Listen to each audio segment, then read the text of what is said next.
ស្វាគមន៍មកដល់ vlog បន្ទាប់នៃការដើរលេងនៅប៉ារីសទាំងអស់គ្នាជាមួយខ្ញុំហើយមិនបាច់ថាមកប៉ារីសទេមកប្រាំងឲ្យតែមកប្រាំងអ្នកណាក៏ដោយមិនថាខ្ញុំមិនថាគេគឺចោតបានហ្មងនៅ Eiffel Tower គឺត្រូវតែមកថតរូបនៅនឹងហ្មងអ្នកទាំងអស់គ្នាដូចយើងទៅកម្ពុជាទៅថតរូបនៅអង្គរអញ្ចឹងថ្ងៃនេះខ្ញុំនឹងប្រាប់អ្នកទាំងអស់គ្នាថា Eiffel Tower កសាងនៅឆ្នាំណាអីឆ្នាំណាមានកម្ពស់ប្រមាណអីប្រមាណពិសេសត្រង់ណាអីត្រង់ណាហើយនឹងប្រាប់អ្នកទាំងអស់គ្នាដូចថាថ្ងៃនេះខ្ញុំជួបអ្នកណាគេខ្លះអញ្ចឹងជាដំបូងឡើងមុនទៅដល់ Eiffel Tower នេះគឺមកជួបគ្នាណាត់អ្នកមនុស្សពិសេសដែលខ្ញុំត្រូវជួបនេះនៅហាង Fur មួយនេះអ្នកទាំងអស់គ្នាហាង Fur នេះគឺ recommend ដល់បងអូនខ្ញុំពីខ្មែរកន្លែងណាត់ជួបនេះជួបអ្នកបារាំងឯអ្នកទាំងអស់គ្នាជួបគាត់នៅបារាំងតែម្ដងហើយជួបគ្នានេះអត់បានទាញវីដេអូថតទេវីដេអូមានតែខាងគាត់អញ្ចឹងទាំងអស់គ្នាមើលវីដេអូនេះតិចទៀតដល់ជួបគាត់ឲ្យថាជួបស្រីស្អាតណាគេអញ្ចឹងមុនដល់កន្លែងហ្នឹងសូមប្រម៉ូទតិចបើសិនជាបងប្អូនកំពុងតែស្វែងរកផលិតផល skin care ផលិតនៅសហរដ្ឋអាមេរិកជាមួយគ្រឿងផ្សំធម្មជាតិ organic កុំភ្លេចជាមួយនឹងផលិតផល UT ហើយដែលខ្ញុំកំពុងផាត់នេះគឺ cushion និយាយទៅសាច់ម៉ត់ស្រាលតែជន់ស្រឡាញ់ពេញចិត្តខ្លាំងមែនតើតោះអញ្ចឹងចូលមកដល់ Eiffel Tower វិញ Eiffel Tower នេះគឺត្រូវបាន design ដោយវិស្វករឈ្មោះ Gustave Eiffel ខ្ញុំសង្ឃឹមថាខ្ញុំអានឈ្មោះគាត់ត្រូវណាអ្នកនរគ្នាព្រោះអត់ចេះបារាំង Eiffel Tower ត្រូវបានចាប់ផ្ដើមកសាងនៅឆ្នាំ1887ហើយបញ្ចប់ការកសាងនៅឆ្នាំ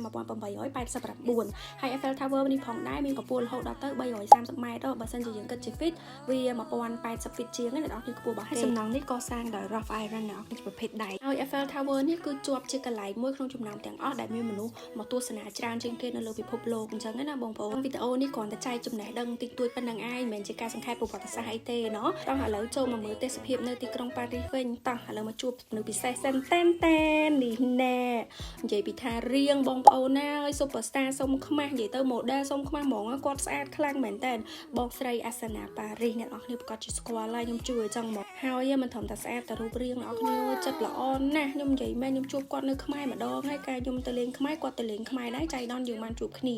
ណាត់គ្នាញ៉ាំបាយអញ្ចឹងទៅដល់ពេលខ្ញុំមកប៉ារីសទៀតចាគាត់ក៏រវល់ដែរតែគាត់ឆ្លៀតអ្នកនរគ្នាថ្ងៃមកហ្នឹងថ្ងៃ birthday ប្តីទៀតអូយនិយាយថាចិត្តបានឆ្លៀតណាថ្ងៃ birthday ប្តីឆ្លៀតព្រឹកឡើងហ្នឹងមកជួបខ្ញុំញ៉ាំកាទៀវញ៉ាំអីជួបខ្ញុំដើរលេងឡើងមកកណាត់ថ្ងៃនេះហើយប្តីគាត់និយាយពីថាប្តី goal ហ្មងដើរកាន់កាមេរ៉ាតាមថតប្រពន្ធរហូតបងខ្លះសួរថាចឹងមិនទៅប៉ារីសឃើញថតតែកន្លែងហ្នឹងចឹងនិយាយមែនបងប្រុសហាចាប្តីបងអាសនាគាត់ថាចា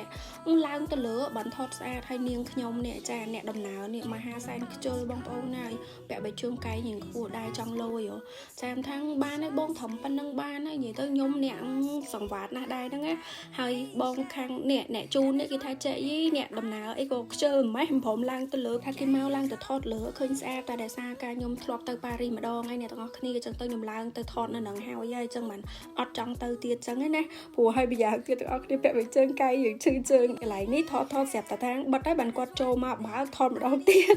ហើយអ្នកទាំងអស់គ្នាដែលខ្ញុំនិយាយលេងថាគេលក់ brand នៅពេញ Eiffel Tower ហ្នឹងណាបងប្អូននៅក្នុងនេះមានច្រើនណាគេក្រាលក់ពេញហ្នឹងហ្មងនិយាយទៅមានលក់កាបូ brand មិនតែសិតតែ fake អញ្ចឹងអ្នកទាំងអស់គ្នាគេលក់នៅជើងហ្នឹងហើយឃើញប៉ូលីសដើរពេញហ្នឹងដូចមានអីផងខ្ញុំដល់ពេលចឹងមិនដឹងនិយាយថាមិនដែរអញ្ចឹងណាបងអូនចឹងដើរចេញមកហ្នឹងឃើញផ្កាចាបងស្រីក៏គាត់ជួយថតឲ្យបន្តិចឈប់ទិញទឹកញ៉ាំអីចឹងទៅព្រោះដោយសារក្តៅមែនតើថ្ងៃហ្នឹងហើយបងប្រុសខ្ញុំនិយាយពិតខ្ញុំឃើញមុខគាត់ខ្ញុំអរគុណគាត់ខ្លាំងមែនតើអ្នកនរគ្នាអើយមកទាំងកូន